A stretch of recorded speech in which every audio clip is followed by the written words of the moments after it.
That's funny. You have like a remarkably fit dad, and you're still like, "You alive?" Yeah, exactly. I mean, he's just digging a hole for like 3 hours outside, and I'm like over there looking at him, making sure he's upright, and he could outrun me, and there's no way I could. I'm even close to being as physically fit as he is. Damn, you got it. I mean, you got the genes for it though. You can get yoked. Yeah. You just gotta start eating more than ginger. I know, that's my big deal. Is I can't eat much. I can't eat much. No appetite. Just a week. Yeah, I wouldn't say no appetite necessarily, but I don't like to eat I don't like to be full really. Cause I have like, I guess I have what's called OCD of thought. Sometimes I'll have like a thought and then I just can't stop thinking that thought. And sometimes that thought is when I eat, I'm like, oh, I'm going to throw up. So then I just start thinking that a lot. I think it's called a disorder, to be honest, but I don't know. And I'm much better than I always have been. And I feel like I'm the heaviest I've ever been. I weigh 159 pounds right now, which is pretty awesome. So that's good. What other thoughts do you have that you can't shake? I used to think that I was going to kill myself a lot, or never any. Yes. Like I was going to kill myself, or like when I would be driving, I'm like, I'm just going to drive off the road right now. And then I'd be like, so you mean delete yourself? Yes, exactly. Delete myself. Yeah. Everyone on the road has thought like, I've never thought like I should do this. And I've thought like I could change. Bill Burr has a bit about that where he's like just thinking like you could change, you could be on the news. You could like, yeah, it's so weird. So why were you like, was something wrong, or it was just a thought that you couldn't shake? I don't know. I think there's always been something very wrong with me, to be honest. But it's just like a lot of things that I feel like are bad and I shouldn't think about. I think about them a lot. Not as much now, fortunately. And it rarely ever has to do with like killing people. Yeah. I was all right. I was asking, when I was an accountant, I used to sort of do this like cost benefit of different injuries. Like if I broke a leg, I don't think I'd miss any work at all. But if I broke an arm, dude, I bet I get like 6 weeks off. That's how much I hated my job. Man, I can't remember what I was watching. The guy wants painkillers. Oh, it's House. I remember there's an episode of House where he's trying to hurt himself in such a way that they'll actually prescribe him painkillers at a clinic somewhere. And I think he breaks a bone or something, and they're trying to give him Tylenol. He's losing his fucking mind. I will say that it's one of the reasons I think I don't like kind of subconsciously like to drink or anything like that, or do anything kind of crazy, because I feel like I would just like go into it balls deep, just get crazy with it. Did you get this real good at it? Like these thoughts as a kid, invasive thoughts? Yes, I would say so. Yeah, I had I wouldn't say a psychotic break, or maybe a nervous breakdown would be a good description. When I was like 15 years old, had a bit of a existential crisis, if you will, and I feel like pretty much since then, What was the nature of it? What was the impetus? I was reading a lot of books, and I just started to get incredibly obsessed with like nihilism and just thinking that stuff didn't matter, and like wondering what motivated people. And I just felt like there was no motivation. And then one day while driving, I had a horrible panic attack, and I didn't know what it was. So I associated it with a lot of different things. So it's like, basically from that point on, I couldn't go into a vehicle without having a panic attack, or think certain thoughts without immediately going into like a full on panic attack. And then that just like led into me, becoming, because of the physical stress of that, being very depressed and like dissociating for a long time and trying to read books, and then combining that with like negative ideology and negative philosophy just caused a really bad sort of negative. That's a rough time. I was How also did you get to the other side.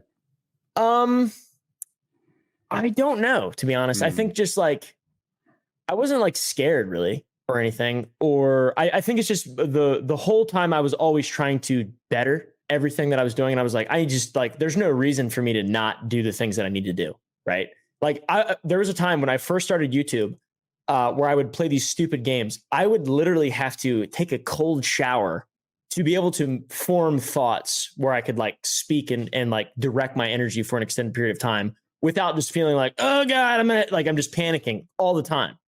I would take a cold shower specifically so I could think for like a couple hours.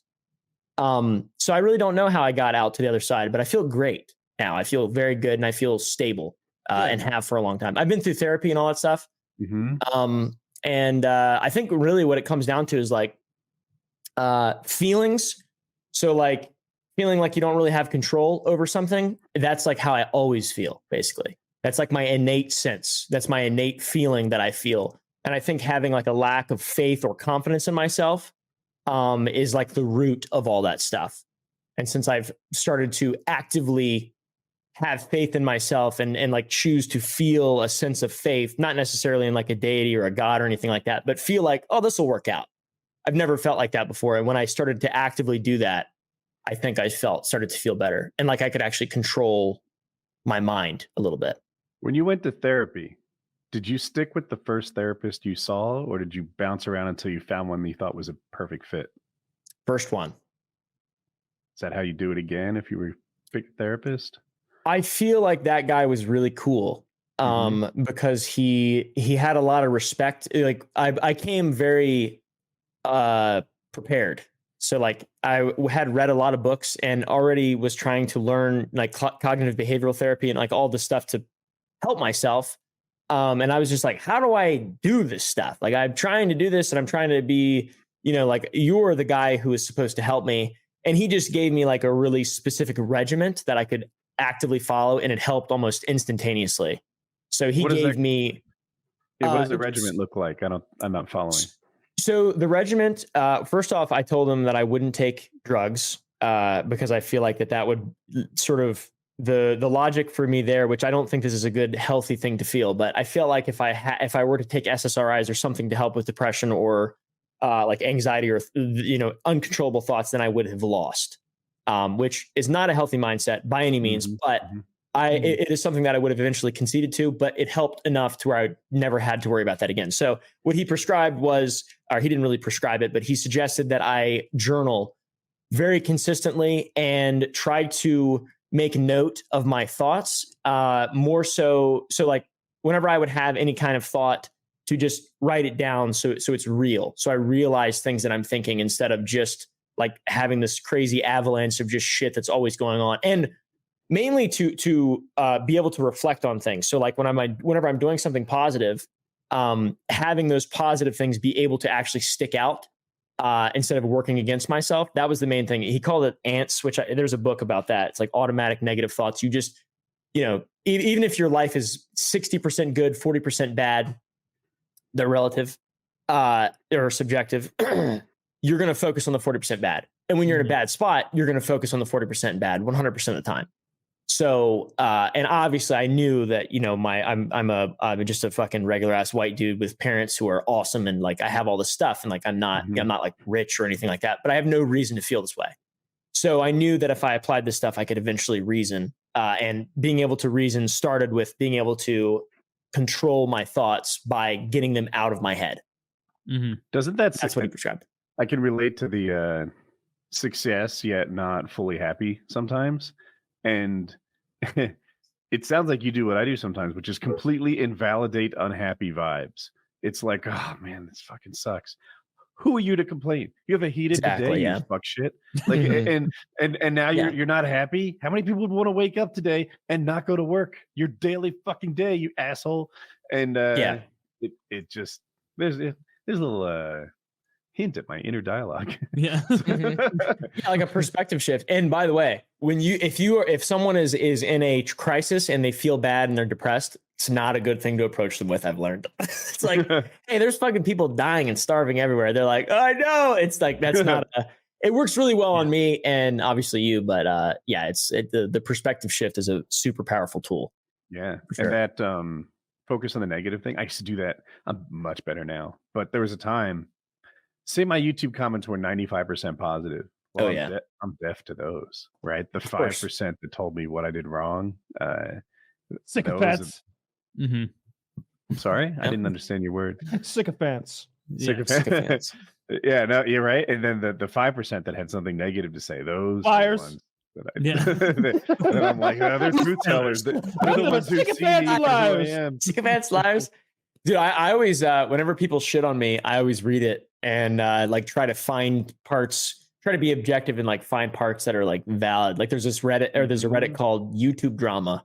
And sometimes my content is adjacent to that Reddit and they'll talk shit about me. They hate me.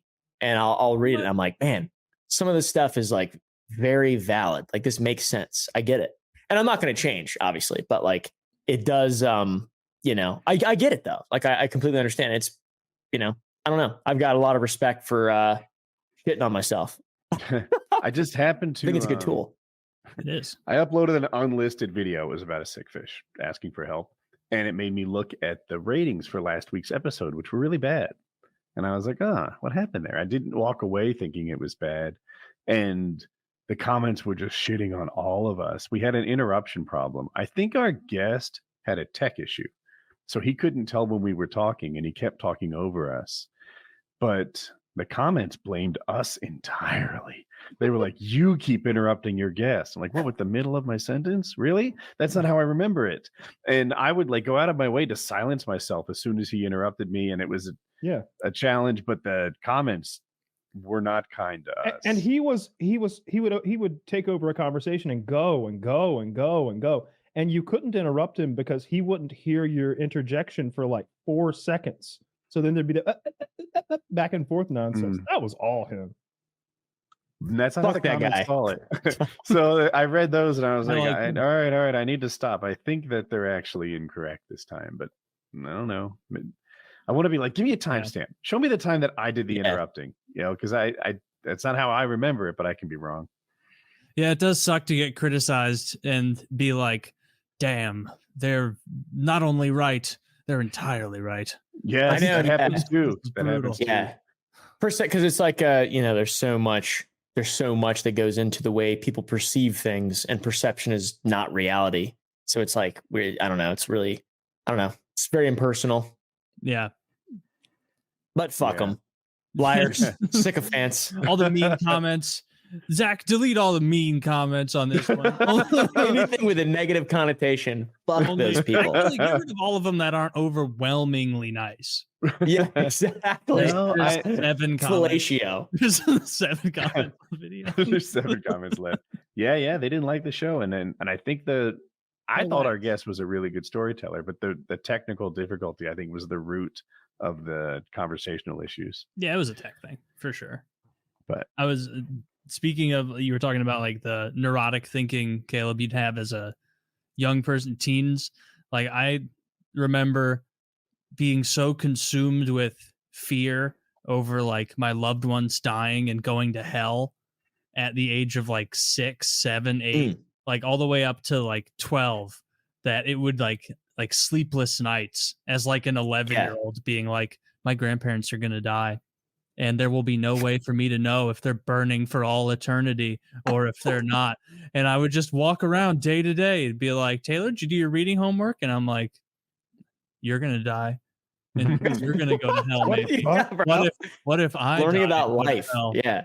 I don't want to die and go to hell. Yeah. I hope I make it to heaven. Is there a way to know?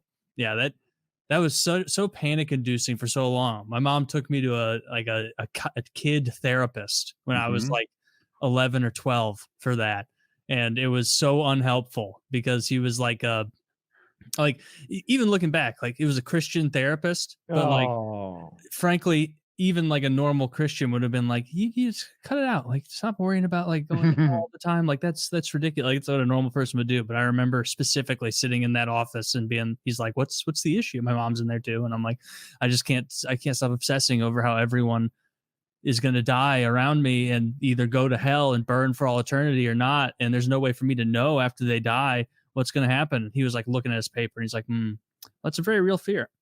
And that's why it's important to worship him every day. It was stressful. That guy stressed me out for like a whole nother year after that. Taking you to me. I'd have been like, none of this shit's real, bro. They're going to get eaten by worms and that's the end of their existence. That wouldn't have helped. I'm here to help. No, it's so easy to fix that when you say, hey, son, what did they tell you about God? That he's all good, right? And he sees everything and he knows everything. Now let me ask you so. Is your grandmother a good person? Yeah. Well, the best. She's got nothing to worry about then, does she? Because he sees all that. if you think that you see how good she is, just imagine how much he loves her. See, you would have helped 1,000 times more than you. A He loves us Christian all. therapist. Not the worm thing. And then when I was no, not the worm thing. He's 11, Woody. He's 11. He can't handle the truth yet. That would be all. Yeah, they put me on SSRIs for like a 6-7 month period. When you were a child? Remember what it was called? Yeah, when I was a kid. I think it made me into a weirdo. Like because your that's what did it. You should. That's what it is. It wasn't me. It wasn't intrinsic. And they put me on it, and it was during 5th grade. How old are you in 5th grade? 11? Yeah, like around there. So like I was on it for like most of that 5th grade school year. I have no memories. I have no distinct memories of 5th grade. Like that's awesome. Kindergarten through 4th grade, 6th grade through 12th grade. I can think if I just think for a second, like what's a 3rd grade memory? I can like close my eyes, think, I can picture what seat I was at, like where my teacher was, like something that happened with a friend. But 5th grade, it's blank. It was awful. I would love to lose 5th grade. That was the year they bullied me for fixing my hair, walking pigeon-toed, and blinking too much. Yeah, that was a terrible year. You know what I do remember from 5th grade? 9/11. Oh, yeah. Well, that was my. They put you on SSRIs. Yeah, it was 9th grade for me. It was a sad day though. It was a sad day. Yeah, really. Everybody was bummed out. We didn't leave school either. We just had to sit through it. I mean, it happened so early in the Midwest that like it was basically an off day. Like get to school, 30 minutes of time. 9/11, go home. I think George Bush comes in. Yeah, George Bush came in. We were listening to the radio in driver's ed. When it got broadcast, whenever they cut into the 70s music or whatever we were listening to.